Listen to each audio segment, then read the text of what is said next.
My name is Mitch Arthman. My undergraduate was in philosophy at the University of Chicago. I got a master's in education with a specialization in special education from Long Island University and a master's in social work from UCLA.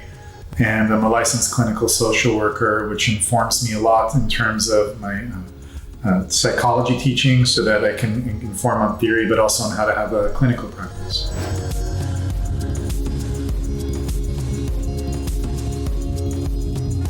I've always been fascinated with psychology. I've been fascinated with what motivates people to become who they are and what they are. I grew up with a grandfather who had been in the Holocaust and in World War II. So I heard a lot about the shadow side of humanity. So I was pulled in very quickly to psychology. It was my thinking type. I'm an introvert, intuitive, so it's quite natural for me to try to understand how I'm wired and how others are wired. So for me, it's a capacity to having the unsaid be said, and for picking up on the hidden patterns that really govern so much of our lives. It's an endlessly fascinating, lifelong obsession.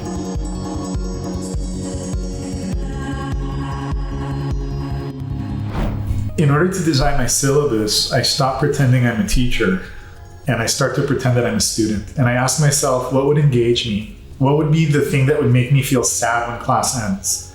And I take it from there. So the first thing that I do is I try to relate to the student. I learned these concepts in a textbook, and it's one thing to sit with an addict, and it's a whole other thing to think, how can I better understand this being? And then one day you're watching, Lord of the Rings, and you're looking at Gollum, and Gollum is super, just obsessed. And that's the mind of an addict. Gollum is exhibiting this and this and this psychopathology. Gollum is demonstrating to us the worldview of an addict. How can an addict possibly destroy their lives while fixating upon the object of their desire and being so tunnel vision of their obsessiveness? So I find ways that the students can relate to the material that draws them in and lets them understand that they already have the kind of thinking that is needed to relate to the material. And then they're engaging intellectually, but also in a manner that makes the material meaningful and enjoyable for them.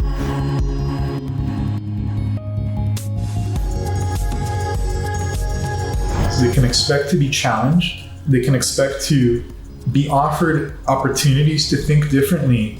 They can be asked if they agree or disagree with anything and everything that is being taught and to offer their own insights. They can expect to learn new material in new ways, but also to look back at older material that they knew before and consider it in older ways as well. So you can apply older ideas and give them some new context, right? And in this sense, you're creating synthetic thought. You're taking one group of ideas, another group, and then bringing them together to create a third kind of learning. And that's what I'm really interested in. I'm interested in teaching students not just what to think. I'm interested in them thinking like themselves, not like thinking like me, but I'm interested in teaching them new ways to think, interested in giving them new tools to turn over old and new leaves and take on fresh insights.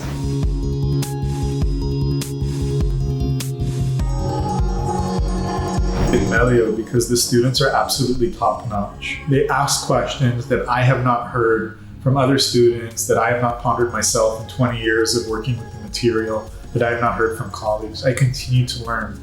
I love teaching in Melio because I can teach two different students the same material and have it be a completely different course, partly because I'm learning about what that student appreciates in terms of their own learning style and their own background. One student really wants to become a clinical psychologist, for example, and another student wants to understand how psychology applies to things like MUN, Model United Nations, or international relations, or something like that.